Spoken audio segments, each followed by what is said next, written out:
ಎಲ್ಲ ವಿದ್ಯಾರ್ಥಿಗಳಿಗೂ ಎಜುಕೆ ಕನ್ನಡ ಯೂಟ್ಯೂಬ್ ಚಾನಲ್ಗೆ ಸ್ವಾಗತ. ವಿದ್ಯಾರ್ಥಿಗಳು ಯಾರೆಲ್ಲ PGCETಗೆ ರಿಜಿಸ್ಟರ್ ಆಗಿದ್ರಿ, ಆಲ್ರೆಡಿ ಅಡ್ಮಿಟ್ ಕಾರ್ಡು ರಿಲೀಸ್ ಆಗಿತ್ತು, ಅದನ್ನೆಲ್ಲ ಡೌನ್ಲೋಡ್ ಮಾಡ್ಕೊಳ್ಳಿ ಅಂತ ಹೇಳಿ ಈ ಹಿಂದೆ ಬೇರೆ ವಿಡಿಯೋದಲ್ಲಿ ತಿಳಿಸ್ಕೊಟ್ಟಿದ್ದೆ.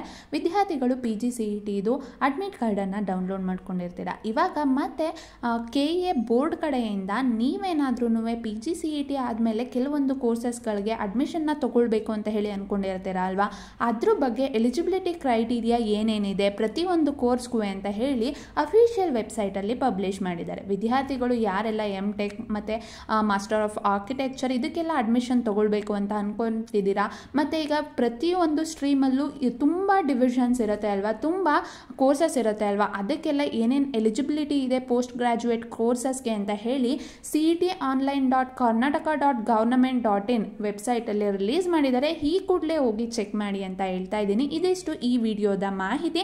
ನಿಮಗೆ ಈ ವಿಡಿಯೋ ಇಷ್ಟ ಆಗಿದ್ರೆ ಲೈಕ್ ಮಾಡಿ, ಶೇರ್ ಮಾಡಿ. ಇದೇ ರೀತಿ ಹೆಚ್ಚಿನ ಮಾಹಿತಿಗಾಗಿ ಮರಿದೆ ನಮ್ಮ ಚಾನಲನ್ನು ಸಬ್ಸ್ಕ್ರೈಬ್ ಮಾಡಿ. ಧನ್ಯವಾದಗಳು.